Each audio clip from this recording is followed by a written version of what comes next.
Welcome to your on YouTube channel popular classes. दोस्तों, अभी तक जो हमने पढ़ा आज उससे कुछ और अलग सीखना है, यानी कि आज का जो लेसन होगा वो बहुत ही ज़्यादा माइंड ब्लोइंग लेसन होगा। आपको पता है कि जब हमको बोलना है बहुत कमाल का, बहुत अच्छा, बहुत शानदार, तो हमें क्या बोलना होता है? Mind blowing. तो आज का जो लेसन होगा वो क्या होगा? माइंड ब्लोइंग लेसन है। तो आज पढ़ेंगे हम क्या?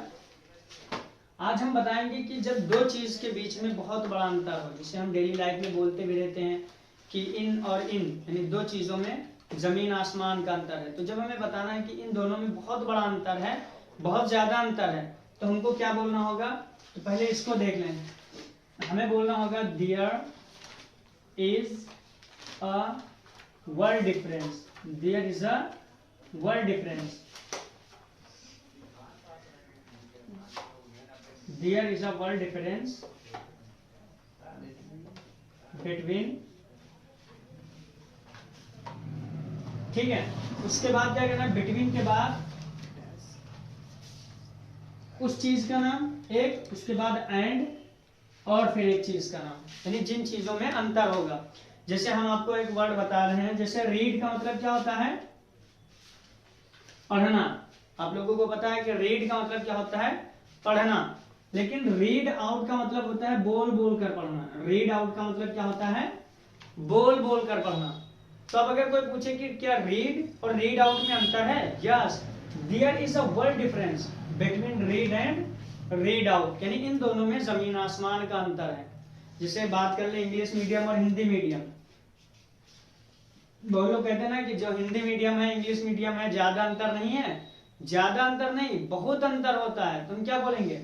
There is a world difference between Hindi medium and English medium, यानी हिंदी मीडियम और इंग्लिश मीडियम में जमीन आसमान का अंतर होता है, बहुत ज्यादा अंतर होता है। तो जब हमें ये बताना है कि इन दोनों चीज में बहुत अंतर है, तो हम बोलेंगे there is a world difference between. ठीक है, उसके बाद पहले उस चीज का नाम लिखना है, एक कोई चीज, और उसके बाद दूसरी चीज का नाम लिखना है कि इन दोनों में बहुत अंतर होता है। जैसे क्लासेस की बात कर ले, एक होता है ऑनलाइन क्लासेस और एक होता है ऑफलाइन क्लासेस। जैसे ऑनलाइन क्लास में क्या है कि आप लोग वहां पर मेरी वीडियो देख के पढ़ रहे हैं।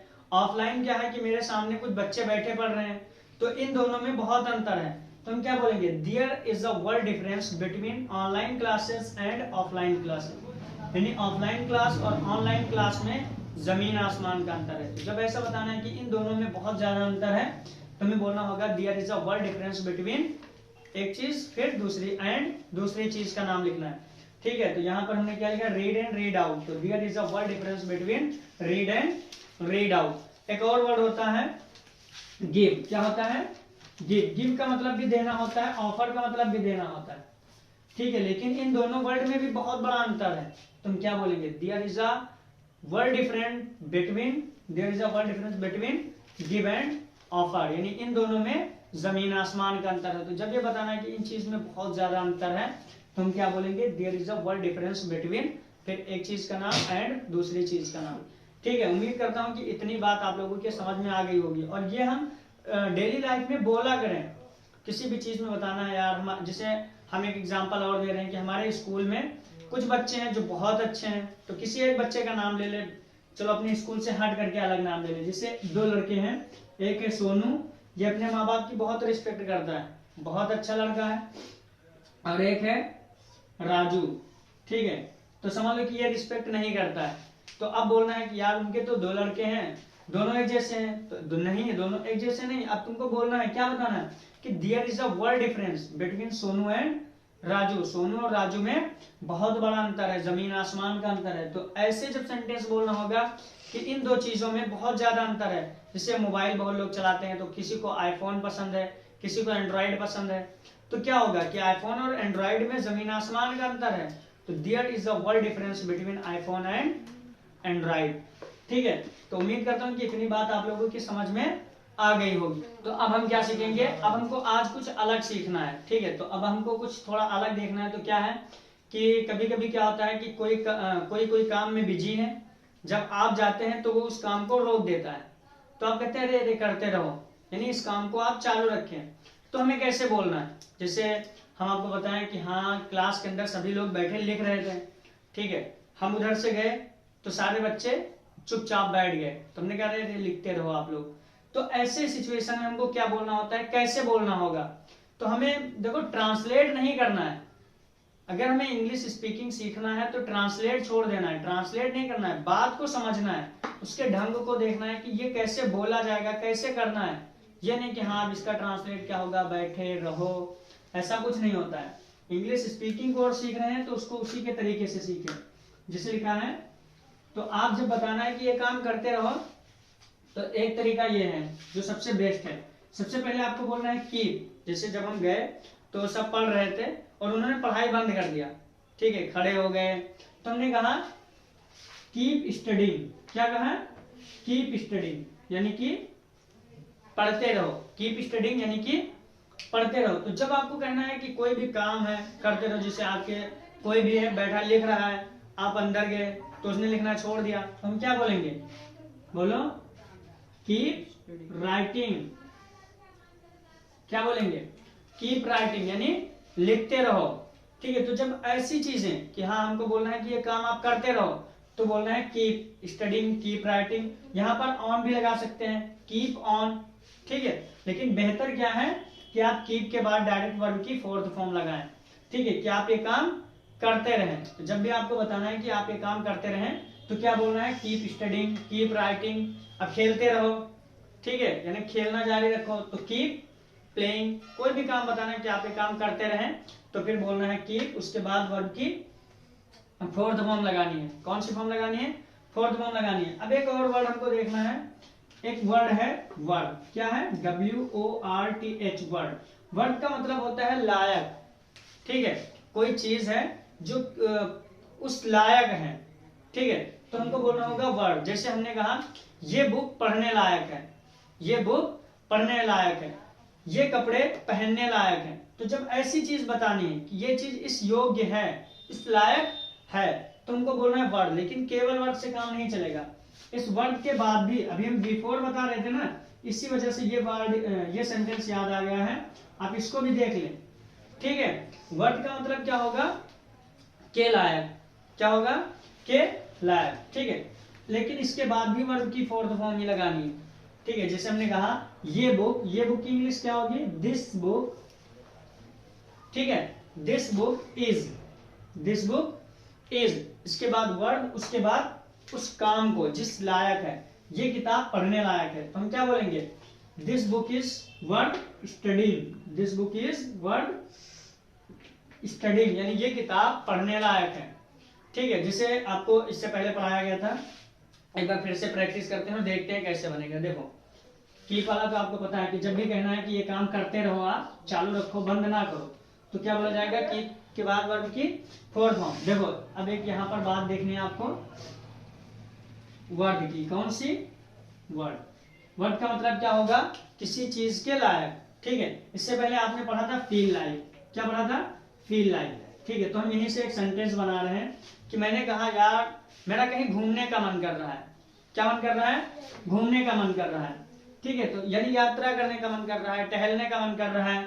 तो हम यहाँ पे क्या बोलेंगे, चलो हम पहले यहाँ पे लिख रहे हैं, देखो फील लाइक क्या होता है, फील लाइक। जब किसी चीज का हमारा मन करता है तो क्या बोला जाता है, फील लाइक। और जब किसी चीज में हमें मजा आता है तो क्या बोला जाता है, हैव फन, ठीक है। तो हमने कहा यार मेरा खेलने का मन कर रहा है, क्या बोला था, ट्रेवलिंग करने का, तो I feel like, I feel like travelling, यानी मेरा जो है वो ट्रेवलिंग का मन कर रहा है। मेरा किसका मन कर रहा है, ट्रेवलिंग का मन कर रहा है। तो मैंने अपने दोस्त से कहा यार, क्या कहा, यार या ड्यूड। यहाँ पर आप कुछ भी अपने हिसाब से बोल सकते हैं, जो बोलना है, नाम भी ले सकते हैं, रमेश, मोनू, सोनू, ठीक है। यार आई फील लाइक ट्रेवलिंग, मेरा जो है टहलने का दिल कर रहा है। तो एक काम कर, कुछ मुझे अच्छी जगह का नाम बता जहां पर मैं घूमने जा सकूं। तो देखो जब हम किसी से सलाह लेते हैं कि कुछ अच्छी जगह या कोई चीज राय दें, ठीक है, तो उसके लिए हम कौन सा वर्ड बोलते हैं, सजेस्ट। क्या बोलते हैं, सजेस्ट, ये याद रखना है। तो मैंने कहा यार suggest me a best place, मैंने क्या कहा, कोई अच्छी जगह बता। मेरा जो है ट्रेवलिंग का मन कर रहा है, तो कोई अच्छी जगह बता। तो क्या होगा, सजेस्ट मी, ये आपको ध्यान देना है, suggest me a good place, मुझे कोई अच्छी जगह बता। Suggest me a good place, कोई अच्छी जगह बता जहां पर मैं घूमने चला जाऊं, ठीक है। यानी आई फील लाइक ट्रेवलिंग, मेरा टहलने का दिल कर रहा है, घूमने का मन कर रहा है, यात्रा करने का मन कर रहा है। Suggest me a good place, कोई अच्छी सी जगह बता। तो उसने क्या कहा कि यार एक काम कर, कोई भी एक जगह बता दे। जैसे उसने कहा कि चल नैनीताल चला जा। क्या बताया? नैनीताल। ठीक है, उसने कहा यार नैनीताल बड़ी अच्छी जगह है, घूमने लायक है। तो क्या होगा? नैनीताल इज वर्ड, ये आपको बताना था। ठीक है, नैनीताल इज वर्ड किसके लिए? ट्रेवलिंग। यानी क्या होगा? Nainital is word travelling. जो नैनीताल है वो घूमने के लायक है, यानी वहां टहलने में बड़ा मजा आएगा, टहलने लायक जगह है। ठीक है, और जब वो आपको सजेस्ट करे कोई चीज तो हम थैंक्स भी बोलते हैं। क्या बोलेंगे? थैंक्स बोल सकते हैं। तो हम क्या बोले? थैंक्स फॉर, किसके लिए? इस सलाह के लिए ना, thanks for this suggestion, thanks for this suggestion, यानी इस सजेशन के लिए आपका थैंक्स। ठीक, एक बार फिर से देखो, मेरा यार घूमने का मन कर रहा है, I feel like travelling, suggest me a good place, कोई अच्छी जगह बता। यार एक काम कर, तू नैनीताल चला जा। नैनीताल इज वर्थ ट्रेवलिंग, जो नैनीताल है वो घूमने लायक जगह है। नैनीताल क्या है? एक घूमने लायक जगह है। मैंने कहा okay, thanks for this suggestion, यानी इस सजेशन के लिए आपका बहुत बहुत थैंक्स है। तो आपको जब किसी चीज के बारे में थैंक्स बोलना, जैसे आप अपने दोस्त की बाइक लेके गए, अब बाइक लेके गए, ठीक है, वापस लेके आप जब उसको देंगे तो क्या बोलेंगे? थैंक्स तो बोलना ही बोलना है, लेकिन किस लिए? उसकी बाइक के लिए। तो thanks for this bike, thanks for this bike, इस बाइक के लिए थैंक्स, या थैंक्स फॉर बाइक, बाइक देने के लिए आपका थैंक्स। ठीक है, तो जब ऐसे बताना है कि ये चीज इस लायक है। मैंने जिसे मैं कोचिंग पढ़ाता हूँ तो बहुत सारे बच्चे हमसे पूछते रहते हैं कोई अच्छी सी इंग्लिश की बुक बताओ सर, जिससे मेरा ग्रामर सेक्शन जो है वो अच्छी हो जाए। तो अब वो हमसे कैसे कहेंगे कि मुझे बताइए? वो बोलेंगे सजेस्ट मी, यानी मुझे सजेस्ट करे पहले। Suggest me a good book, suggest me a good book, sir suggest me a good book. तो मैंने कहा यार लूसेंट की बुक ले लो, लूसेंट की बुक जो होती है बहुत अच्छी है, वो तुम्हारे पढ़ने लायक है। तो the book of Lucent is worth studying, the book of Lucent is worth studying, जो लूसेंट की किताब है वो आपके पढ़ने लायक है, पढ़ने योग्य है, पढ़ने के काबिल है। तो ऐसे बताना है हमको।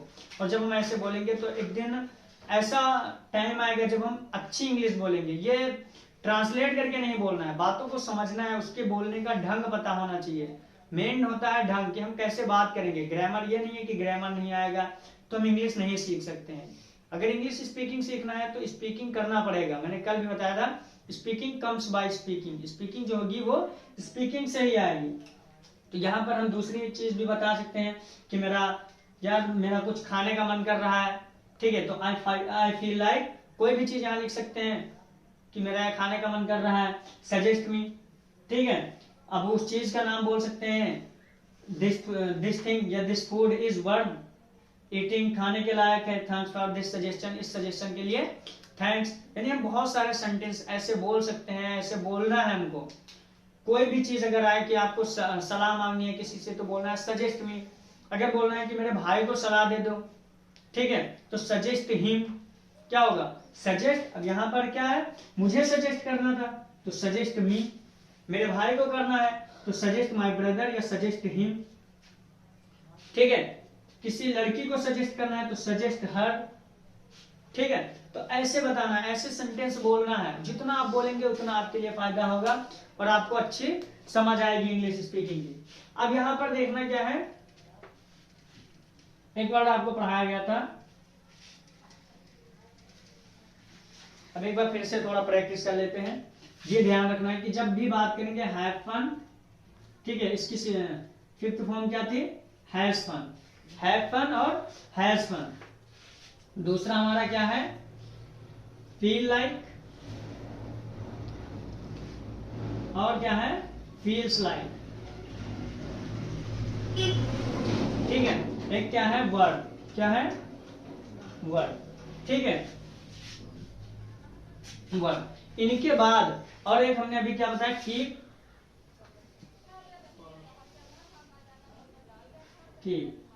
ठीक है। इनके बाद हमेशा वर्ब की फोर्थ फॉर्म यानी कि आईएनजी फॉर्म ही लिखना है हमको, ठीक है। हैव फन, यानी जब हम किसकी बात करेंगे? प्लूरल की बात करेंगे, हैव फन। अपने बारे में, तुम्हारे बारे में, हम सब के बारे में, उन सब के बारे में, हैव फन। लेकिन अगर अपने से अलग किसी लड़का या लड़की के बारे में बात करेंगे तो हैज फन। फील लाइक कब आएगा? जब अपने बारे में या इन चारों के बारे में बताएंगे तो फील लाइक। अगर अपने से अलग लड़का या लड़की के बारे में बताएंगे तो फील्स लाइक। इसके बाद वर्ब की फोर्थ फॉर्म, वर्ब कीप तो है इधर, ठीक है। इनके बाद हमको तुरंत वर्ब की फोर्थ फॉर्म लगाना है और इसकी प्रैक्टिस करना है, क्योंकि प्रैक्टिस इज अ मस्ट। हमने क्या बताया था कि जब भी बताना है कि एक चीज बहुत जरूरी है तो क्या बोला जाएगा? प्रैक्टिस इज अ मस्ट, यानी इट्स अ मस्ट, ठीक है। तो अब उम्मीद करता हूं कि आप लोगों को ये वीडियो पसंद आई होगी और आपको बहुत कुछ सीखने को मिला होगा, क्योंकि ये छोटी छोटी वीडियो बनाने का मतलब ये नहीं है कि बहुत कुछ अभी से सीखना। जितना हम सिखाते जाएं, आप लोग उसकी प्रैक्टिस करते रहें, फिर धीरे बूंद बूंद से घड़ा भर जाएगा। We mean it. हम इस बात की आपको प्रॉमिस करते हैं कि आपको एक ऐसा दिन आएगा जब आपको इंग्लिश बोलने में जरा सी भी हेजिटेशन नहीं होगी, जरा भी आप हिचकिचाएंगे नहीं। उम्मीद करता हूं कि आपको वीडियो पसंद आई हो। अगर वीडियो पसंद आई हो तो लाइक करें, शेयर करें और सब्सक्राइब करना बिल्कुल ना भूलें। Thanks for watching.